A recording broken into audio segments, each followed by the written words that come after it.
खरं तर तुम्ही तातडीनं मुंबईकडे रवाना होत आहेत अशी माहिती मिळते आहे. नेमकी त्याआधी ही बैठक झाली आणि अनेक दिवसांपासूनची ही मागणी आहे. तिसऱ्यांदा तुम्ही विजयी झालाय.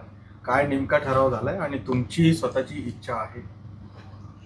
आता तुम्ही सर्वांनी बघितले, राष्ट्रवादी काँग्रेस पक्षाचे अध्यक्ष योगेशजी बहल, माजी महापौर मंगलताई कदम त्यांच्यासहित या ठिकाणी उपस्थित असलेले राष्ट्रवादी काँग्रेस पक्षाचे सर्व नगरसेवक, नगरसेविका, प्रमुख सेलचे पदाधिकारी ह्या सर्वांची अशी मागणी आहे की पिंपरी विधानसभा मतदारसंघातून आदरणीय दादांनी जर मला मंत्रिमंडळामध्ये सामील करून घेतलं तर सर्व कार्यकर्त्यांची अशीच मागणी आहे. तशीच आमची स्वतःची ही मागणी आहे की महाराष्ट्र राज्याचे मुख्यमंत्री म्हणून आदरणीय दादांना संधी देण्यात यावी. तसं बघितलं तर योगेशभाईंनी आता सांगितल्याप्रमाणे 30-35 वर्षापासून पिंपरी चिंचवड शहराला मंत्रिपद मिळालेलं नाही आहे.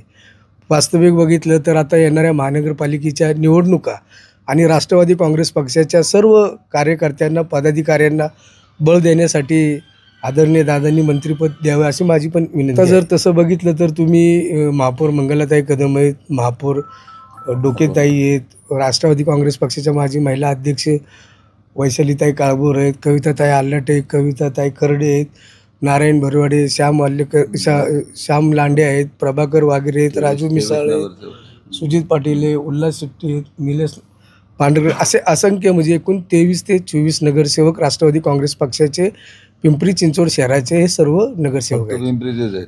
फक्त पिंपरीचेच आहेत. आजची आम्ही तातडीची बैठक जी घेतली आहे ती खऱ्या अर्थाने अण्णा बनसोडे हे तिसऱ्यांदा आमदार म्हणून त्यांची निवड झालेली आहे. तर आता जो मंत्रिमंडळ होणार आहे त्या मंत्रिमंडळामध्ये अण्णा बनसोडेंचा समावेश असावा अशी आग्रहाची मागणी करण्यासाठी आम्ही सर्व आजी माजी नगरसेवक, पदाधिकारी, शहरातील सर्व जे आमचे राष्ट्रवादीचे पदाधिकारी, कार्यकर्ते आहेत, सेलचे अध्यक्ष सर्व इथं जमलेले आहेत. त्याचं प्रामुख्याचं कारण असं आहे की पिंपरी चिंचवड महानगरपालिकेची स्थापना ही 10 ऑक्टोबर 1982 साली झाली. या 10 ऑक्टोबर 1924मध्ये तब्बल 42 वर्ष झाली आहेत. 2024मध्ये 42 वर्ष झाली आहेत. 42 वर्षामध्ये ह्या महापालिकेला एकही मंत्रिपद मिळालेलं नाही. त्याचबरोबर कोणतंही शासनाचं पद या ठिकाणी मिळालेलं नाही आहे. त्या 42 वर्षाचा अवधी हा खूप मोठा आहे. त्याचबरोबर पिंपरी चिंचवड शहराची लोकसंख्या ही साधारणतः 30 लाखापेक्षा अधिक आहे.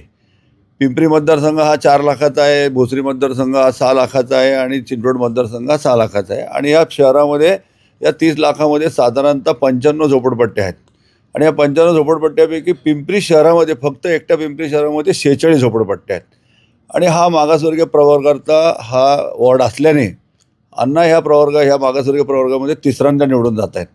त्यामुळे एवढ्या मोठ्या संख्येमध्ये मागासवर्गीय प्रवर्ग असताना, जेव्हा समाज असताना, हे झोपडपट्टीधारक असताना, गोरगरीब इथं राहतात, तर यांचं प्रतिनिधित्व म्हणून जेव्हा अण्णा तिथे आज काम करत आहेत तर आज त्यांना 10 वर्षाचा अनुभव आहे.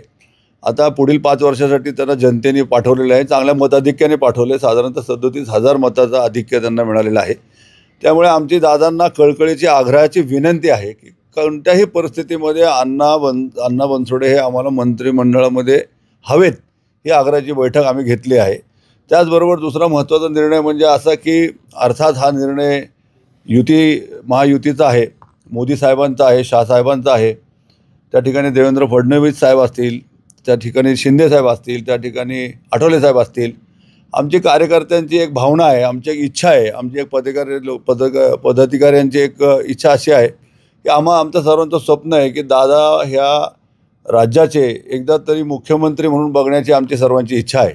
त्यामुळे अजितदादांना मुख्यमंत्री करावं अशी एक कळकळीची आग्रहाची विनंतीसुद्धा आम्ही एक पत्र मोदी साहेबांना आम्ही पाठवत आहोत. आणि राज्यामधले जे प्रमुख आहेत त्यांनासुद्धा आजच तातडीने पत्र पाठवतो आहे. तशा प्रकारचा ठराव आज एकमताने इथं आम्ही केलेला आहे. तर अशा त्यासाठीही आम्ही तातडीची अशी एक बैठक बोलवली होती. काँग्रेस पक्षाचं झालेलं विभाजन, या विभाजनाला जर ताकद द्यायची असेल तर राष्ट्रवादी काँग्रेस पक्षाचे सर्वांसर्व आदरणीय अजितदादांनी चांगलं पद अण्णांना दिलं पाहिजे की जेणेकरून अण्णांची पण ताकद वाढेल. त्याबरोबर आम्ही काम करणारी जी सिस्टम आहे या सिस्टमला सुद्धा एक थोडंसं की पिंपरी चिंचवडकडे दादांचं आता लक्ष आहे असं गृहीत धरून कामाला आम्हाला हे मिळेल. आणि मागच्या वेळेला काय झालं होतं, आम्ही टी व्हीवर बनसोडे नाव हे बघितलं आणि कार्यकर्त्यांनी फटाके पण वाजवले, खूप कार्यकर्त्यांनी फटाके वाजवले आणि नंतर पुढे आम्हाला ते लक्षात आलं नाही की पुढचं नाव वाचावं. नंतर आम्हाला संजय दिसलं आणि मग मी स्वतः अण्णांना फोन केला, अण्णा अभिनंदन. ते म्हणले तो बनसोडे मी नाही आहे. म्हणजे काय होतं, कार्यकर्त्यांची निराशा होते. तर ही यावेळेला बनसोडे आडनाव मंत्रिमंडळात असावं तर ते अण्णा बनसोडे असावं अशी आमची इच्छा आहे. तर त्या दृष्टिकोनातून दादांनी नक्की विचार करावा आणि पिंपरी चिंचवडकडे विभाजन झाल्यामुळे पिंपरी चिंचवडकडे जास्तीत जास्त लक्ष देणं गरजेचं आहे. त्या दृष्टिकोनातून कार्यकर्त्यांना ताकद द्यावी. नवनवीन बातम्या बघण्यासाठी आमच्या चॅनलला सबस्क्राईब करायला विसरू नका.